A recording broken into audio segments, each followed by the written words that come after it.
Come join me as we paint these fun little butterflies. We start off with our line drawing. I have for you a downloadable line drawing that you can use as a reference or to trace. These I did a couple years ago just for fun on some cheap watercolor paper, and I decided to turn them into stickers. I just went into Procreate and just kind of added a few little details into them to make them a little more fun and vibrant for stickers, and then I sell them at holiday markets, and they've sold really well, so I'm planning on making some more of those for this year. We start off by using some masking fluid. I just wet my brush and then roll it in some soap so it kind of protects that brush from getting gummy and ruined. And we're just going to use the tiniest amount. We're just going to do those little outside circles. Those are the parts of the butterfly that we want to keep white. Just makes this process so much easier just to kind of block out those little spots.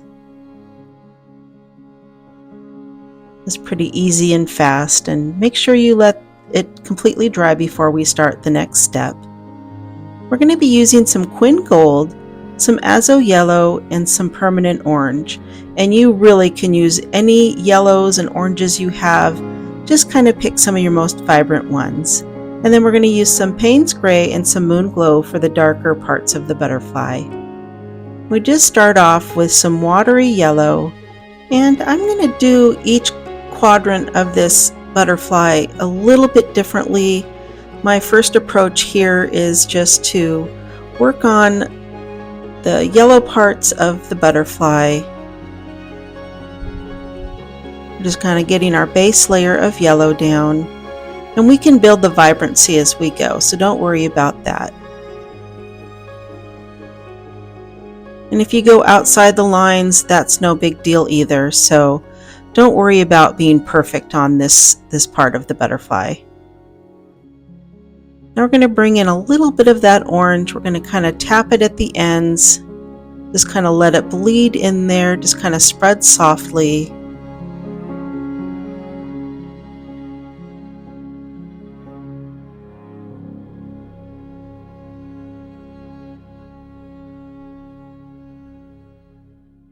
We kind of want the butterfly to almost look kind of translucent and glowy. So that yellow will just kind of pop out underneath that orange.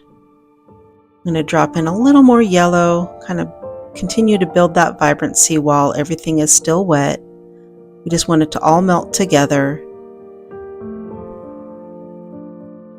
Bringing in a little more orange. I'm going to take a little bit of this Quin Gold. I'm just going to tap it just at the base there.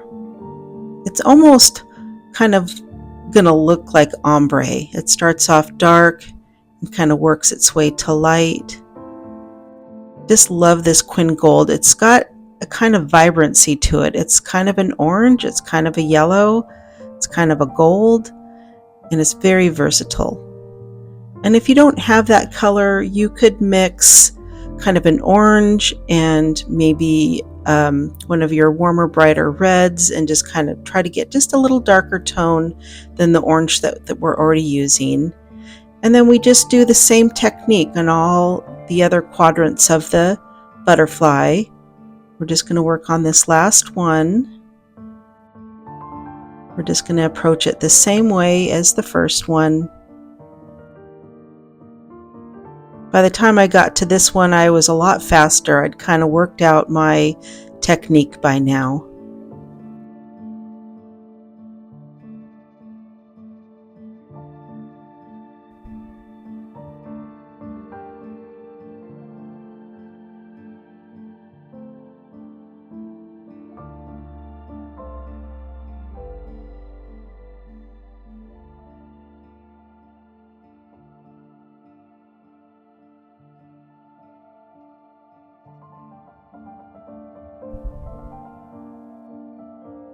I just think doing this Quin Gold really sets it off. It really gives it some depth. Just going to tap in a little more yellow.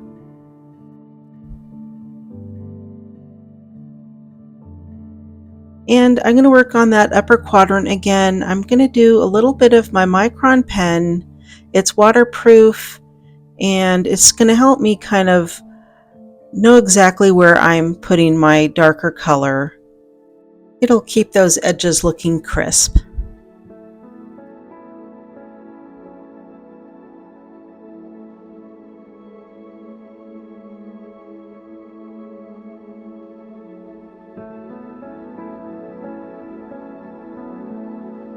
Now, if you don't have a micron pen, you don't have to do this step. It's just something that I wanted to do. I know it made it easier for me.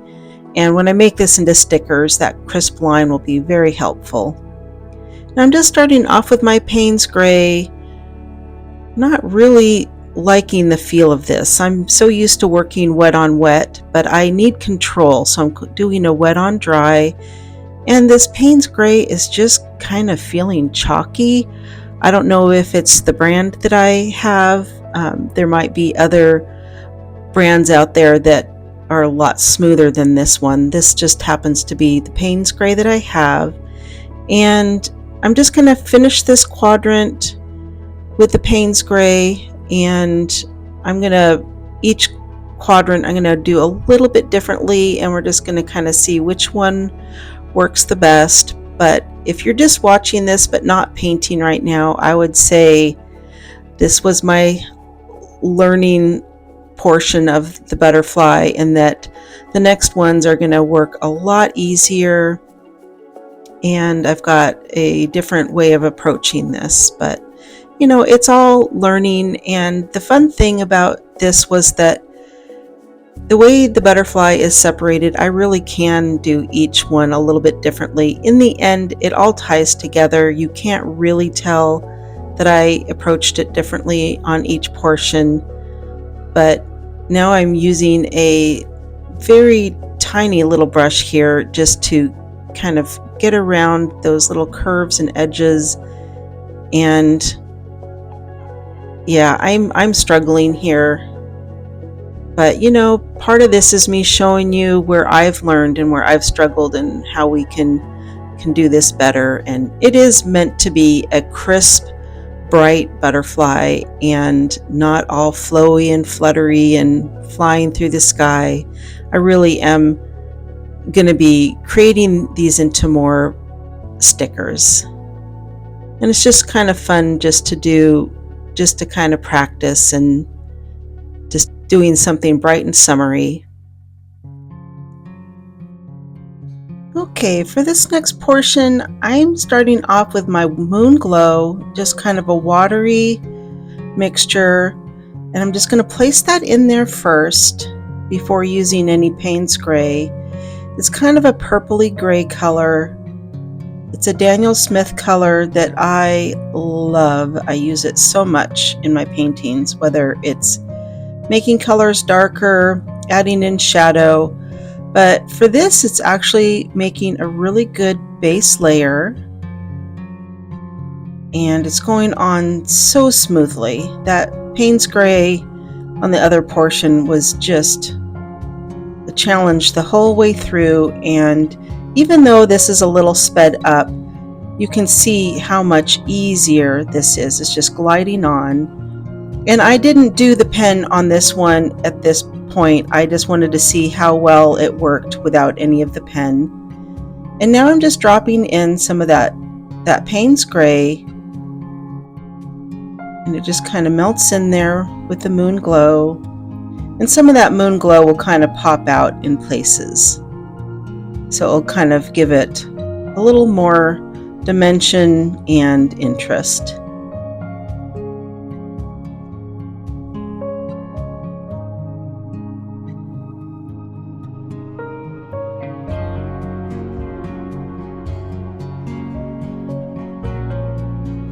Now I've let that dry, and we're going to do this upper portion, and I'm going to go back in and use my pen for this one. I think I just liked how in the end it came out really crisp. You can see the bottom portion is not as crisp, and for just a little bit here it's going to be a little blurry. I do all I can do to make it focus on what it's supposed to, and sometimes it just glitches, so. But you can see what I'm doing. I'm just adding in that Moonglow that worked so well for the other portion that I'm going for it on this one. It's made this process so much faster. I took way too much time on that first section, and it feels really nicely that this is just going on so smoothly.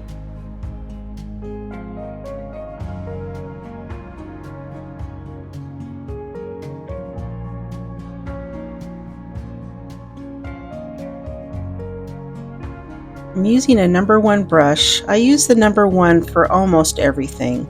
There might be a few little places where I might use a smaller brush, but my number 1 round brush seems to be working really well.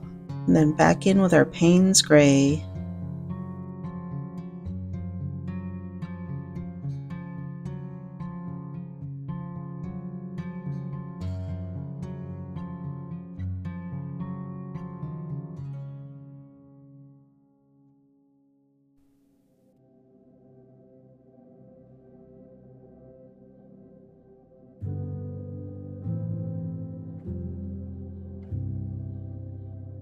I kind of decided that the Paynes gray was a little chalky, so I'm just taking a little clean water and I'm just kind of dabbing out a little bit of that color, and I'm going to be doing something in the end that will kind of add a little more color and dimension to this. So I'm just pulling out just a little bit of that color.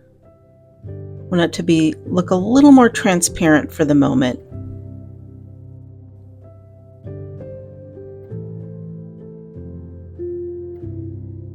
Just adding in a little Moonglow and a little bit of Paynes gray to begin with here in the middle of the butterfly. Really don't want any detail, just the idea of the body of the butterfly. I'm just going to pull out a little highlight. I think I got it a little too wet, so just taking a clean brush, kind of wiping off the excess. And once it all dries, I'm taking my eraser and I'm just taking off all that masking fluid. Comes off really easy. I'm using an Arches cotton paper and the masking fluid comes off really easily.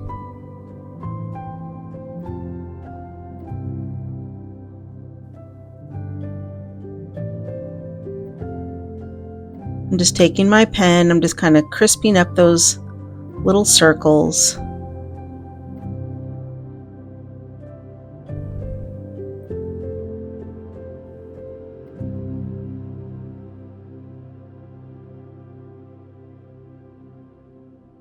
And there's our butterfly for now. We are going to come back in the end and add a little more fun and sparkle to our butterfly. Now it's time to start our second butterfly. We're going to use an ultramarine deep, a turquoise, a purple, the Paynes gray, and Moonglow. And you really could pick any blues or purples that you want. We're going to start off just doing our pen work again. I'm just going to outline everything.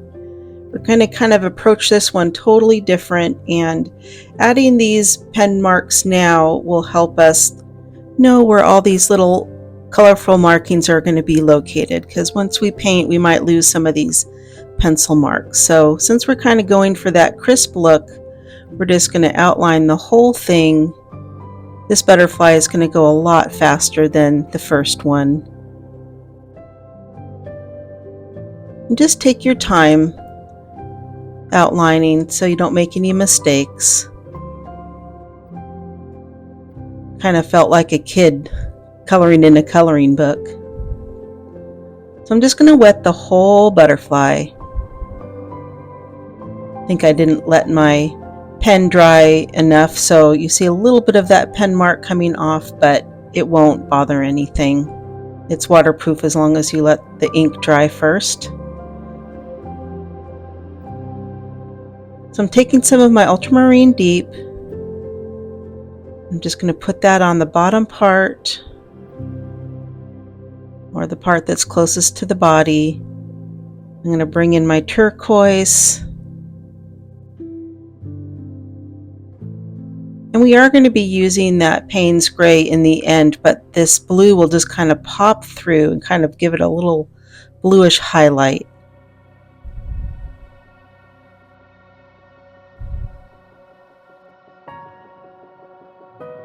I'm just going to build the color up a little bit.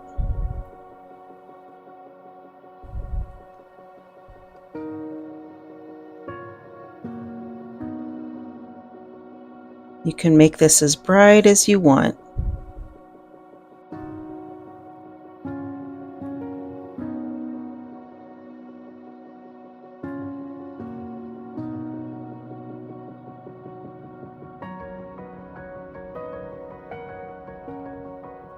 I'm going to take some of that purple,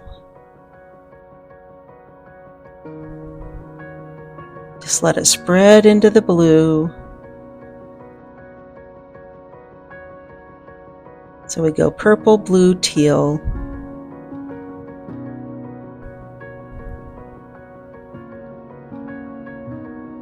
Just kind of building up a little of the vibrancy. As it kind of spreads out, we lose a little bit of that vibrancy. So I'm just kind of adding it in as I see fit.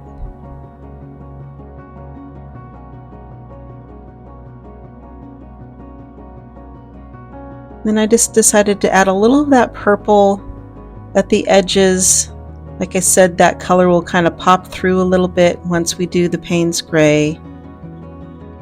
Kind of liking it right now before the Paynes gray. This purple is really, it's looking very pretty.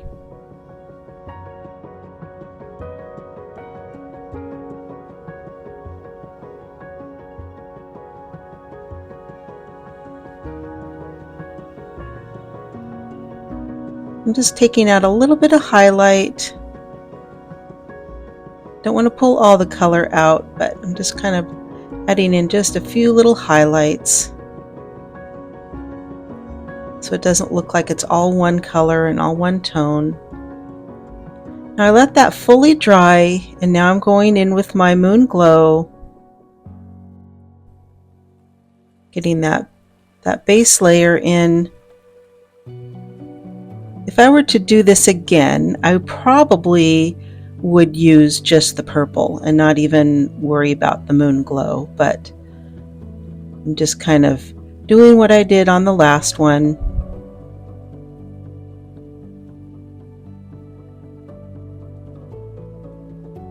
Now taking my Paynes gray, just letting it spread in there. Just doing that wet on wet technique just kind of helps it spread nice and easy.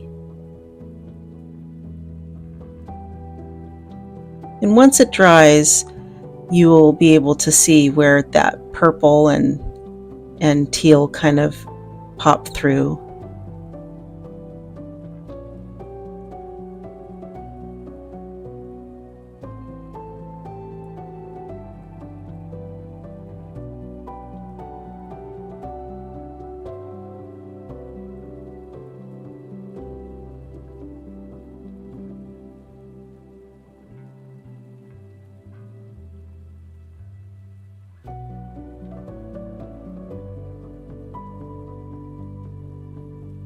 Now with our Paynes gray,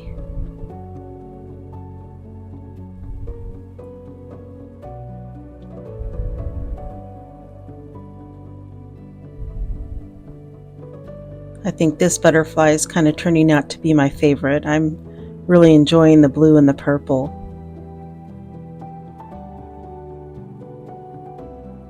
It's kind of fun that it's not realistic. Like, we can make the colors anything we want. We don't have to worry about a reference photo where we're trying to make it look exactly like something. We're just kind of a little bit of make-believe. We're just creating it the way we want it.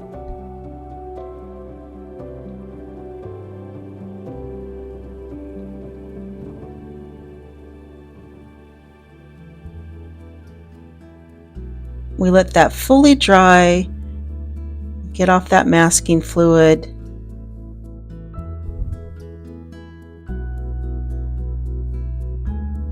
Going back in with my pen and just kind of crisping up those lines.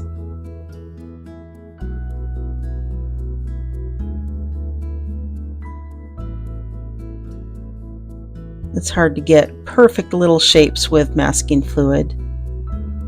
Now I'm going to go in to my yellow butterfly, and I just thought, you know, those little places where we pulled out some of that color, I want to add some of that teal, some of that turquoise in there and have a little bit more of an undertone. I wish I had known that in the beginning. Now I don't have very many shimmery watercolors. I just have this little teeny sample of Beam Paints. We'll be using the gold on that one for the yellow butterfly. And then I just bought this Sakura Jelly Roll pens. I'm going to be using a few of the colors Stardust in the Stardust collection for the blue butterfly. And I'm going to have so much fun with these pens for lots of projects. Here's my little swatch of all the colors. It ended up being about $1 a pen, which is a very amazing price for Sakura pens. There would be about $3.50 a piece at the art store. And I just really like the shimmer of the Stardust collection. So I'm going to wet that gold. I'm just going to kind of add in a few little highlights into the yellow areas to give it a little bit of shimmer. So if you have some shimmery watercolors, you use whatever colors you want to. I just have such a limited selection, and I really need to buy myself some. I just don't know what brand to buy, so I just haven't yet. But this little sample pack really goes a long way. Now I'm just taking my Jelly Roll pen. This is in the color Sky Star, and I'm just going to outline a little bit and just kind of add a little blue shimmer. It's not really over the top. Your lighting has to be just right to be able to kind of catch that little shimmer.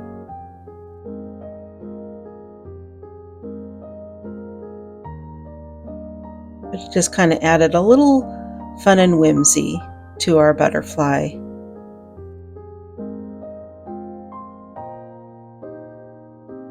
And now we're going to take a purple, this one's called Purple Star. And we're just going to add a little to where our purple's at.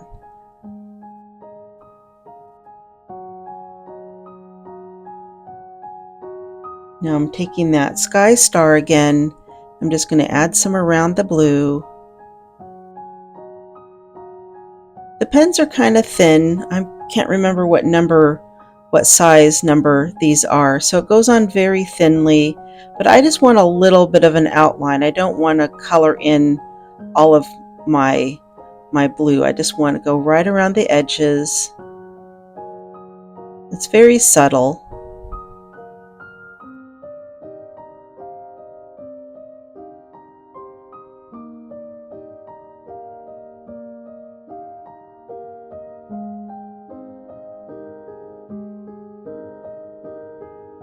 Thought it would be fun to kind of outline the whole butterfly.